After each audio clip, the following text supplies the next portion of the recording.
On this video, what 20 years in a relationship should not look like.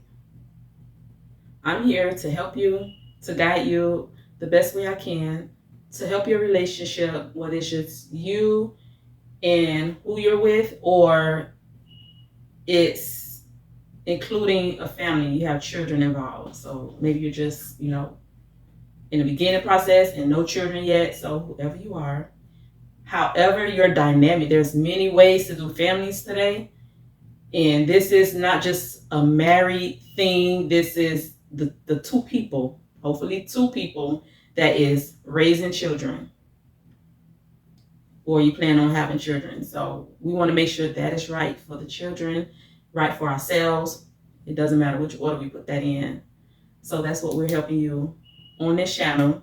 You're watching Kingdom Living Miami, where we're helping families to grow, to thrive, and to have success in not just finance in other areas, but in family, and in relationships, and in marriage, and in children, boys, girls, and then our senior parents. We have something for everybody on our channel. Things that I'm gonna go over on this list is things that pretty much has been excluded from my relationship. Like I said,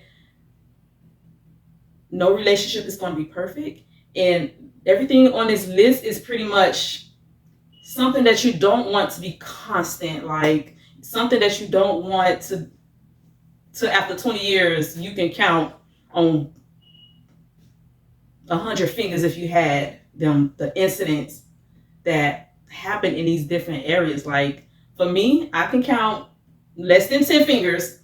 I'm gonna say less than 10 fingers for 20 years, but I can really give you 5, less than 5.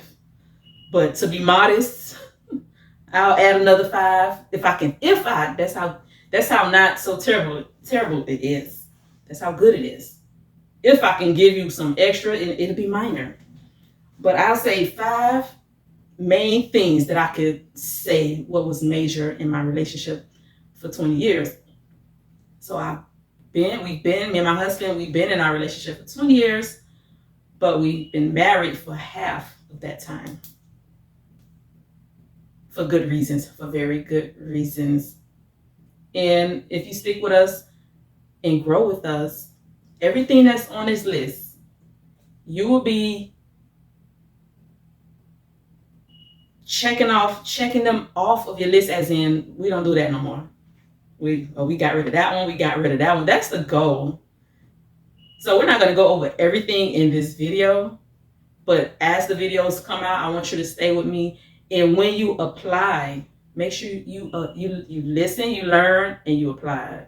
Okay, so if you watch my videos and don't apply any of it, and then say, "Oh, nothing happened," that's because you didn't apply anything. So apply the tips that I'm gonna teach you throughout all of the videos on our Marriage Today playlist, and you will see results. All right, so I'm going to go through the rundown. 1. Now these 8 is in no particular order. Like I said, you might have 1 on this list, you might have 2. No matter how many you have on this list, we want to just get that number down. And it's all a matter of this stuff not being constant. Nobody's perfect. No relationship is going to be perfect. Everybody's relationship is going to be different, but we don't want these things to be a constant thing in our relationship and then be 20 years with this constant mess. Like I said, I can count on one hand out of 20 years. So you want it to be good. That's all. You want it to be good and pleasurable for 20 years and not a drag. So I have 8 things. If I can think of more, I'll add it in another video, in which I'm sure is more, but these are like the main 8. So 1 is arguing, fighting. First, arguing in like just fussing. Like fussing all the time, like whether it's the man or female, fussing all the time, and then that fussing leads to arguing. And we don't want to be arguing all the time. We don't want that to be a constant in our relationship. Next, I have fighting. We don't want to be fighting. If you're fighting in your relationship, that's not good. So we want to get these fights down to no fighting, because fighting is one of the things that people do. We don't fight. We don't fight. Next I have is, I put it like this: no excuse for abuse. So maybe there was a incident. In 20 years, it could be an incident. My goodness. Can we have some grace? Can we forgive and forget? Don't do it no more.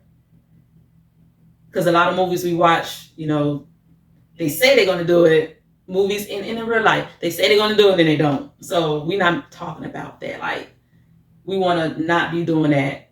Let it be an incident that may have happened. Next I have is not trusting.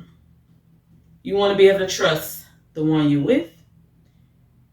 And I'm going to go into further details throughout, doing more videos. You're going to learn how to trust. You're going to learn how, number 7 I have on here is how not to cheat. Not cheating. We don't want that. And I can only speak for myself when it comes to not cheating, okay? Next we have is being separated. There's some people you never knew they was married because they separated. They're separated for long periods of time, and you never knew they had a spouse. So we don't want to be separated. We get married and we get into a relationship to be with one another. And next, you don't want any on and off type thing. We're together this week, we're off next week. We're together this year, we're off next year. We don't want that. So these are some of the things. So if you haven't even gotten, you might be a young girl, young boy, and haven't even gotten into, maybe haven't gotten into a relationship, a serious relationship. So these are the things you want to look out for. Make sure this is not happening. And I'm going to be giving tips on singleness, how to do single right, especially when you just want to be single, or if you're single looking for the one. I have tips on all that. So stay tuned with us. Come back for more Kingdom Living Miami. And this will be placed on the Marriage Today playlist. And that's all I have for you today. I'll see you next video. Bye.